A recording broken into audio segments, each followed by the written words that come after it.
Today on r/ProRevenge Pro Divorce. Null. Throw away, as this might not make me very popular, even in ProRevenge. This all happened to me a few years ago. I told a friend the story of my divorce and I was told to share. It started a few years ago. I thought we were happy. We were your usual suburban professional couple. Financially secure, healthy, good intimate life, 2 kids, 14 female and 9 male at the time. I thought we had a healthy social life. We were going through one of your typical married couple rough patches. Both of us were working long hours, not spending enough time together. We were going through some developmental problems with my son, and tensions in the house were running a little high. I noticed that she was spending a lot more time on her phone texting with her girlfriends. I didn't think much of it. I started making a much more concerted effort to get out of work when I could, help around the house and be more emotionally available, but over the course of a few weeks the gulf just kept getting wider. I ended up accidentally finding some messages when I charged up an old iPad for my son to use. Her Facebook Messenger was still logged in, and there were a lot of highly questionable messages with a guy from her hometown, who I will call Jim Bob Cooter, or JBC for short. The messages weren't completely inappropriate, but I could tell there were quite a few missing based on the times and context of the messages. I made a mental note to keep an eye on this and went about trying to fix things up. The next day, after I took the day off to knock out some projects that I thought would make her happy, and left her some sweet notes reminding her how much I appreciated her, she was once again in the corner of the living room texting her girlfriends. I took the boy's iPad to the office, opened up Facebook Messenger, and watched in real time as my wife tore me down. Her and JBC were making fun of me. All of my flaws, insecurities, and secrets I entrusted to my partner were now fodder for her and JBC. Not only that, but while there wasn't outright sexting, there was an intimate undertone to the whole conversation, especially when she was bashing my performance in the sack. I managed to take some screenshots but missed a good bit of the messages because as the conversation was unfolding, she was deleting them. I wasn't emotionally capable of confronting her. I stayed in the office until she was asleep and had a couple drinks. I took off the next day and spent some time soul-searching, drinking, and trying to figure out what to do. The wife came home and wanted to know what was wrong, and I just coped out and told her I had a bad day. A couple minutes later, I was watching the iPad as the train wreck kept unfolding. So began a couple solid weeks of taking screenshots, drinking, and detaching myself from the relationship. I knew there was no going back from this. The messages were now overtly intimate, with my wife completely into it, and JBC was sprinkling in "I love yous." I consulted a lawyer and got my options and started moving forward. Here's where everything got absolutely surreal. Watching the messages, I found out JBC was coming to town to spend a weekend of quality time with my wife in a pretty nice hotel. I was missing a good bit of the info. They must have had a phone conversation about it at some point, but I was able to infer enough to get the when and where. Sure as crap, the next day the wife is buttering me up and wanting to take a spa weekend with the girls to relax, and when she gets back we can really focus on our marriage. I go with it all the way. It's the greatest idea she's ever had, and I'll do anything to get us back on track. I get with the lawyer and have him draft a strong separation agreement stating that she would move out. She would get weekend visitation, no child support in the interim until the divorce is final. Then I sit through the most agonizing 2 weeks of my life.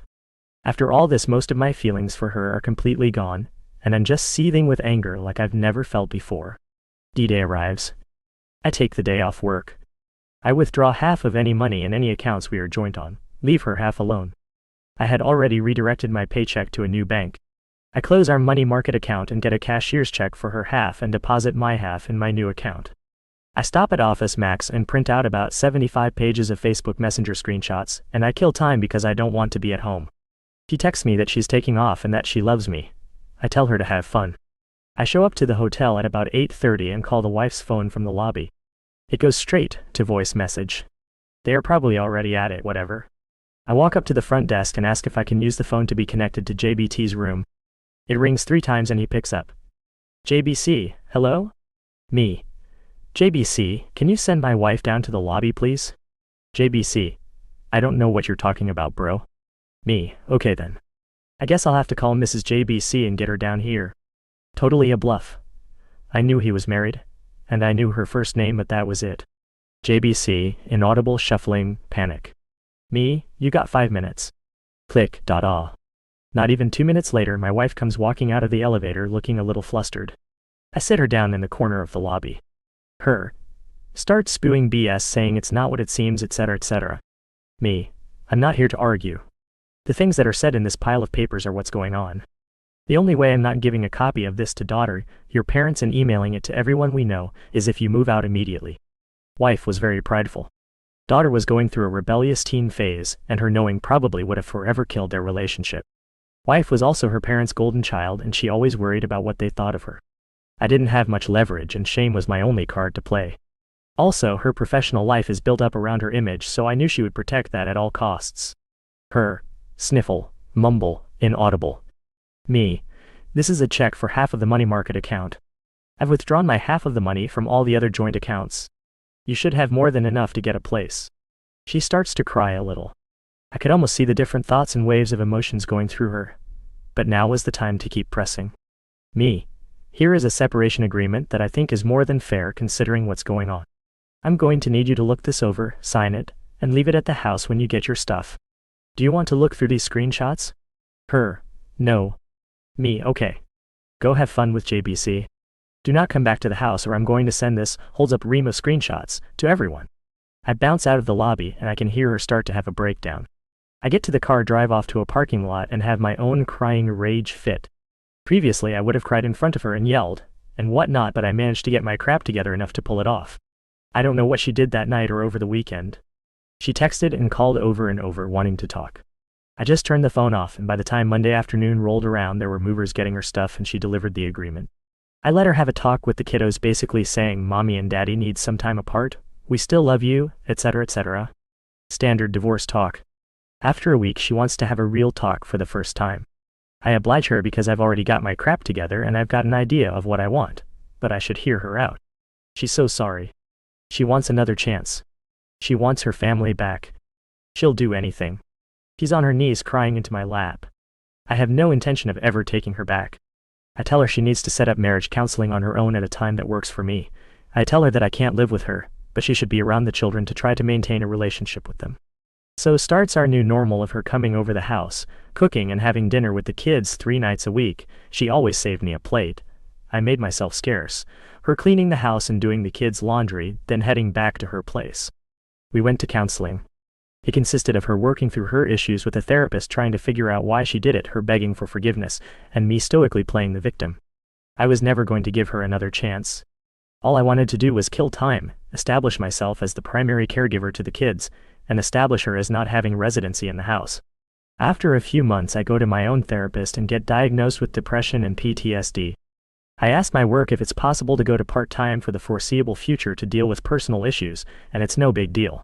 After 6 months of therapy I told her that I couldn't forgive her right now and that I wanted an amicable divorce. But she is still the love of my life, and maybe someday we could give it another try. She was devastated but agreed to the divorce if I promised to try again someday. Once the divorce was filed, I needed the kids to want to stay with me. I left a Google search for how to survive your wife's infidelity up on the shared PC at home, and I left some printed out infidelity articles not so hidden in the kitchen. My daughter found them and came to me crying. I told her she wasn't supposed to find those, that mom made a mistake, that mom still loves her, and that I would always be here for her. My daughter, who used to hold my wife in such high regard, now wouldn't talk to her without screaming, and it crushed her. Not surprisingly, when the court needed statements from the kids a few months later, little brother followed big sister's lead, and they both wanted to stay with dad in the house they grew up in. When the divorce was finalized, I got the house, had to buy out some of her equity, but that's okay. I got primary custody of the kids.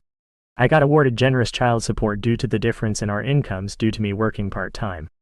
Now for the last 2 years I've gotten to live in the house with my kids, work part-time, get the now ex-wife to subsidize it for me. And when she takes the kids over the weekends, I get to have my fun with Tinderellas and some FWBS I've cultivated. In the eyes of my kids, I'm the patron saint of fatherhood for taking the high road and always being there. In the eyes of my ex-wife, I'm the one that got away that she will always pine for, and I get the bonus of having her come over for intimate relations whenever I want it by dangling that carrot of maybe getting back together.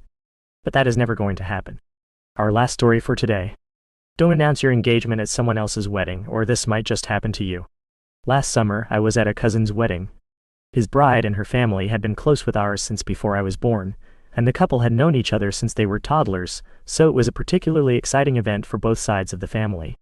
However, after the ceremony was over and the party had only just started, one of the bridesmaids decided to announce her own engagement. The attention was immediately taken away from the newlyweds and brought to the bridesmaid, who I'll call Sarah, and her equally smug fiancé. My cousin's wife, I'll call her Emma, didn't make a scene or utter a single negative word about Sarah. She looked like she was on the verge of tears, but she kept grinning and acted very happy for the other couple.